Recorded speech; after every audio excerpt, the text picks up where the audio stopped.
नमस्कार दोस्तों, आज हम श्रावण मास महात्म का 14वां अध्याय पढ़ेंगे। इसमें नाग पंचमी व्रत है। वक्रतुंडे महाकाय सूर्यकोटि संप्रभ निर्विघ्नं कुरु देव सर्वकार्येषु सर्वदा। श्री सदाशिव ने श्री सनत कुमार से कहा, हे महामुने, श्रावण मास के शुक्ल पक्ष की पंचमी तिथि को जो कुछ करना चाहिए उसके संबंध में बतलाऊंगा। ध्यानपूर्वक सुनो। साधक को चाहिए कि वे चतुर्थी को केवल एक बार भोजन करे और उसे सोने अथवा चांदी का नाग निर्माण करवाना चाहिए और नक्त व्रत करना चाहिए। नक्त व्रत रख के उसे काठ या मिट्टी का 5 फनों वाला नाग बढ़ई अथवा कुम्हार से बनवाना चाहिए और भक्ति द्वारा उसका अर्चन करना चाहिए।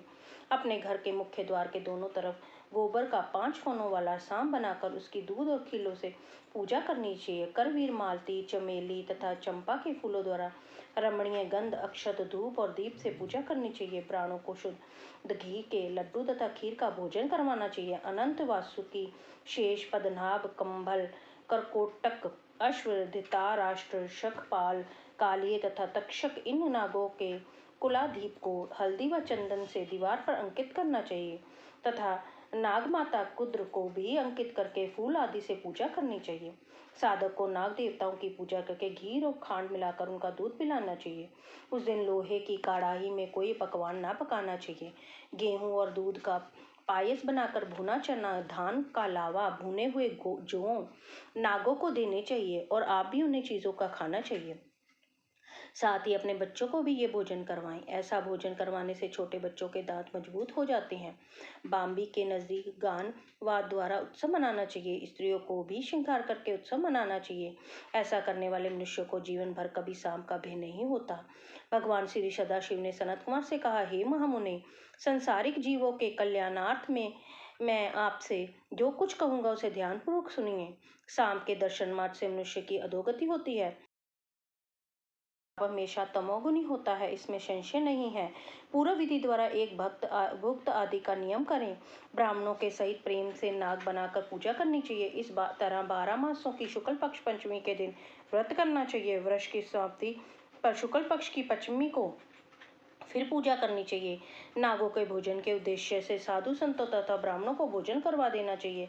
इतिहासविद को रतन विभूषित सोने का नाग देना चाहिए। सामग्री सहित सवत्सा गो दान देते समय नारायण विभु का स्मरण करें। नारायण को जो कि सब जगह व्यापक है, सब वस्तुओं को देने वाले हैं, अनंत है तथा पराजित हैं, उनको याद करके साधक को ये कहना चाहिए, हे गोविंद, मेरे वंश में हमारे पूर्व पुरुषों में से जो भी सांपों के डसने से अधोगति का प्राप्त हो गए हैं वे इस व्रत से तथा दान से मुक्ति को प्राप्त हों। इस तरह कहकर सफेद चंदन युक्त चावल के पानी को भक्ति से वासुदेव के लिए जल से में छोड़ देना चाहिए। इस प्रकार करने से यानी व्रत, पूजा तथा दान करने से जो जीव साधक के वंश में मर गए होंगे या सांप के कटने से भविष्य में बनने वाले होंगे, हे महामुनि, वे सब के सब सर्प योनि से मुक्त होकर स्वर्ग लोक में चले जाएंगे। हे मुनि सत्म, इस प्रकार व्रत करने वाला अपने वंश का उद्धार कर अप्सराओं से सेवित हो शिव के सानिध्य में जाता है। जो इस व्रत को सवितानुसार करता है उसको इस व्रत के सभी फलों का प्राप्ति होती है। जो मनुष्य श्रावण मास शुक्ल पक्ष पंचमी के दिन भक्ति तथा श्रद्धा से नक्त व्रत करके हुए फूल आदि उपहारों से नाग देवों का पूजन करते हैं, उन पर मणि किरण विभूषित सूर्य प्रसन्न होते हैं। जो मकान का दान या प्रतिग्रह लेते हैं वे इस संसार में तो बहुत कष्ट भोगते ही हैं, मृत्यु के बाद भी उनको सर्प योनि की प्राप्ति होती है। हे विपिंद्र, जो लोग नाग की हत्या करते हैं उनके यहाँ अगले जन्म में पुत्र नहीं होता या होकर मर जाता है।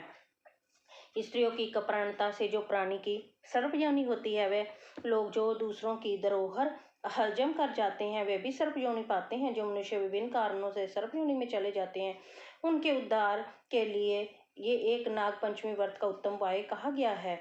जो लोग धन की करनता त्याग कर नाग पंचमी का व्रत तथा अर्चन करते हैं उनके हितार्थ सब नागों के स्वामी शेष और सब वासुकी नाग भगवान हरि के भगवान सदाशिव के हाथ जोड़कर प्रार्थना करते हैं।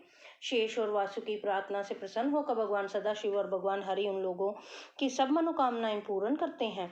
वे लोग इस संसार में सुखपूर्वक अपना जीवन व्यतीत करने के बाद पहले नागलोक में जाकर अनेक तरह के भोगों को भोग कर उसके पश्चात बैकुंठ लोक या कैलाश में भगवान श्री विष्णु या भगवान श्री सदाशिव के गण होकर परम आनंद को भोगते हैं।